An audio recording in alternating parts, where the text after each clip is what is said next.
এই যে তুমি বলো আমি তোমাকে তোমার শরীরের জন্য ভালোবাসি, আমিও তা অস্বীকার করেছি কখনো। শরীর ছাড়া ভালোবাসা যায় নাকি? ভালোবাসার জন্য একটা অবয়ব দরকার হয়। শুধু ঈশ্বরকে ভালোবাসতেই অবয়ব লাগে না। যেহেতু তুমি ঈশ্বর নও, সেহেতু তোমাকে ভালোবাসতে আমার শরীর প্রয়োজন হয়।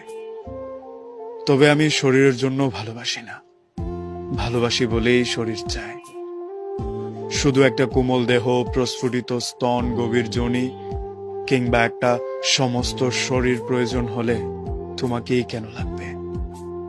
এই একই জিনিস আমি একটা বেশ্যার ঘরেও পাই। বেশ্যারও তো তোমার মতো দুটো স্তন আছে, কোমল শরীর আছে। তবে তোমাকেই কেন আমার লাগবে? কেন আমি তোমাকেই চাই, তোমার শরীরকেই চাই, কারণ আমি তোমাকে ভালোবাসি।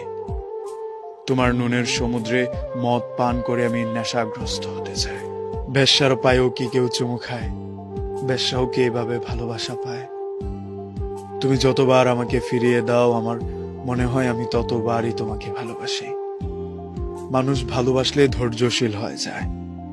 ক্ষণে ক্ষণে অপমানিত হওয়া তার অভ্যাসে পরিণত হয়ে যায়।